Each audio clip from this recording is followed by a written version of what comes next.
The Last Cup of Coffee. A story about quiet endings and the ache of letting go. They met at that little cafe on 5th and Main, 4 years ago to the day. Back then, he'd spilled coffee on her book, apologized profusely, and somehow made her laugh through the whole thing.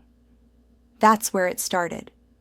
One ruined paperback, 2 flustered smiles, and an awkward promise to meet again.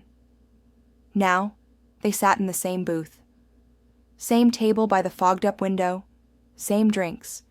Everything looked the same, except them.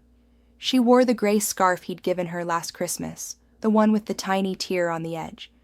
He noticed she hadn't fixed it. He also noticed the way her hands trembled slightly as she reached for her cup. He wanted to say something, anything, but the words felt trapped in his throat. So they sat there, stirring their coffees in silence, the kind of silence that feels like a scream. Finally, she spoke. When did we stop being us? He looked at her, really looked at her, and realized he didn't have an answer. Maybe it wasn't a single moment.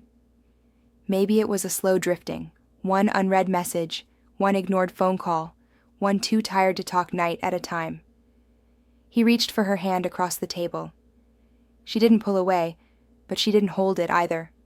Just let his fingers rest against hers, like a memory fading at the edges.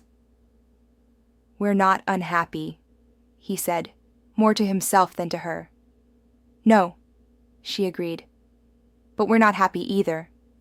And that was the truth. They hadn't fought. There was no betrayal. No one else. Just the soft erosion of connection, the way waves wear down stone. They had grown, but not together. She looked at him then, eyes full of all the things they'd never said out loud. "I love you," she whispered, "but I can't keep trying to fix something that doesn't want to be whole." He nodded, biting down the ache in his chest. It felt like failure, even though it wasn't anyone's fault. "I'll miss you," he said. "I'll miss us," she replied. They finished their coffees in silence, like they always had. But this time they both knew it was the last.